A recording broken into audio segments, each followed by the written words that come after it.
नमन उन सभी संतों गुरुओं महापुरुषों को जिन लोगों ने देश में समता मूलक समाज की लड़ाई लड़ी और जिनके संघर्षों के कारण हम सभी को समानता के अधिकार मिले। मंचा सिंह पूज्य भट्ट जी और आज के गणमान्य अतिथिगण इस धम्म सभा में उपस्थित है, आप सभी धम्म बंधु, मैं बहुत आभारी हूँ बौद्ध वैदिक संघ का और बनारस के हमारे अपने उपासक दिन रात हम लोग साथ काम कर रहे हैं सुशील जी का। मैं इधर पूर्वांचल इधर बुंदेलखंड में कई दिनों से था और सुशील जी का एकदम दबाव बना हुआ था कि नहीं आपको आना ही है, तो पूरी रात चल कर ये बनारस फिर आपके बीच में अच्छा लग रहा कि आज हम लोग इलाहाबाद में हैं और बुद्ध पूर्णिमा मनाई जा रही है। यहाँ आकर के आप सबको देख करके ऐसा लग रहा कि आज बहुत बुद्धिजीवी लोगों के बीच में हम लोग हैं। इतने बुद्धिजीवी लोग बहुत कम मिलते हैं और अगर इतने बुद्धिजीवी लोग एक साथ मंच पे आ जाएं तो बड़ा परिवर्तन आ सकता है। मैं हमेशा लोगों से कहा हूं कि 100 भेड़ पालने से अच्छा एक गड़ेरिया पालना, यानी भेड़ का हिस्सा बनने से अच्छा बुद्धिजीवी लोगों के साथ काम करना। तो आज सब लोग बुद्धिजीवी हैं, मुझे बड़ी प्रसन्नता हो रही है। बंधु, बौद्ध परंपरा में शाक्य मुनि गौतम बुद्ध 28वें बुद्ध है। तनहांकर, शरणांकर, वेदांकर, दीपांकर आदि 27 बुद्ध उनसे पूर्व हुए थे। बुद्ध पुरुष कभी महलों में, नगरों में, ग्रामों में जन्म नहीं लेते। बुद्ध पुरुष जन्म लेते हैं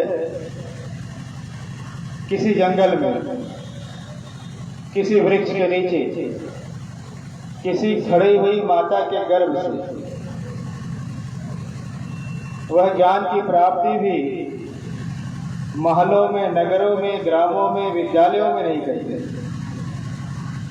बल्कि वह ज्ञान प्राप्त करते हैं किसी जंगल में, किसी वृक्ष के नीचे, किसी नदी के किनारे।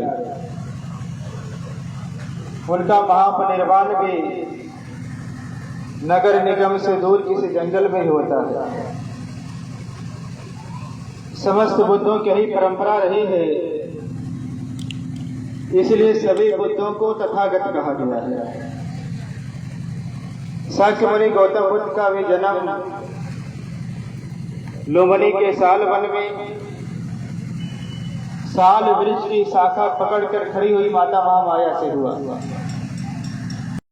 यदि आपको तथागत गौतम बुद्ध के जन्म के ऐतिहासिक सत्यता की जरूरत हो तो आप लुम्बिनी जाइए।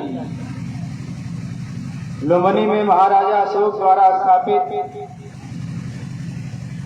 प्रशस्त स्तंभ है, जिस पर उस समय व्यवहार में आने वाली ब्राह्मी अक्षरों में लिखा है, इध तथागतो जातो, अर्थात यहाँ तथागत का जन्म हुआ। शाक्य मुनि गौतम बुद्ध उर्वेला के जंगलों में निरंजना नदी के किनारे एक पीपल की शीतल छाया में बुद्ध बने। जब से तथागत वहां बुद्ध बने, उस स्थान को बुद्ध गया और उस पीपल के वृक्ष को बोधि वृक्ष कहा जाने लगा। यदि आपको तथागत बुद्ध के ज्ञान प्राप्ति के ऐतिहासिक सत्यता की आवश्यकता हो तो बुद्ध गया जाइए। बुद्ध गया में महाराजा अशोक द्वारा स्थापित महाबोधि महाविहार है और वह बोधि वृक्ष भी जीवित है, जिसकी एक शाखा अशोक की पुत्री श्रीलंका ले गई, जो वहां के प्राचीन नगर अनुराधापुर में रोपी गई। लगातार 45 वर्षों तक लोक कल्याण का जीवन व्यतीत करते हुए तथागत बुद्ध कुशीनगर के सालवन में महापरिनिर्वाण को प्राप्त किए। यदि आपको तथागत बुद्ध के महापरिनिर्वाण की ऐतिहासिक सत्यता की जरूरत हो तो आप कुशीनगर जाइए। कुशीनगर में भी महाराजा अशोक द्वारा स्थापित महापरिनिर्वाण स्तूप है, जिसकी खुदाई से तथागत की पवित्र अस्थियां प्राप्त हुई और उस अस्थि कलश में लिखा हुआ था कि यहाँ तथागत का महापरिनिर्वाण हुआ है। धम्मपद में कहा गया है कि सुखो बुद्धानं उत्पादो, अर्थात बुद्ध का उत्पन्न होना, बुद्ध का प्रादुर्भाव संसार के लिए सुखदायक है। प्रश्न है, बुद्ध किसे कहते हैं? यदि आपसे कोई पूछे बुद्ध किसे कहते हैं तो आप उसको इस प्रकार उत्तर दे सकते हैं। बुद्ध कहते हैं उस व्यक्ति को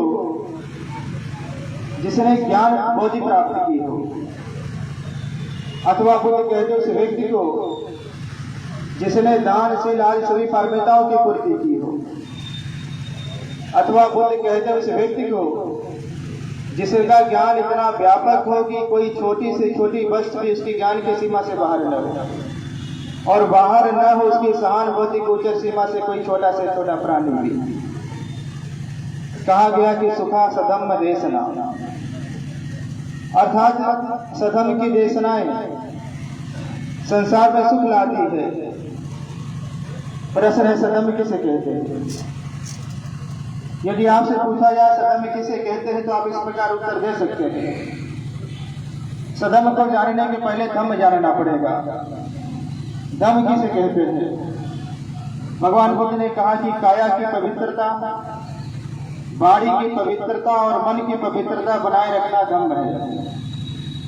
एक धम्म सधम्म कब होता है? एक धर्म अच्छा धर्म कब होता है? इसकी व्याख्या बाबा साहब डॉक्टर अम्बेडकर ने बुद्धा और उनके धर्म की की है। डॉक्टर बाबा साहब अम्बेडकर कहते हैं कि कोई धर्म तब सधम्म होता है जब वह करुणा की वृद्धि करे। कोई धर्म तब सधर्म होता है जब वह मैत्री की वृद्धि करे। कोई धर्म तब सधर्म होता है जब वह प्रज्ञा की वृद्धि करे। कोई धर्म तब सधर्म होता है जब एक मनुष्य दूसरे मनुष्य के बीच तमाम दीवारों के गिरा दे।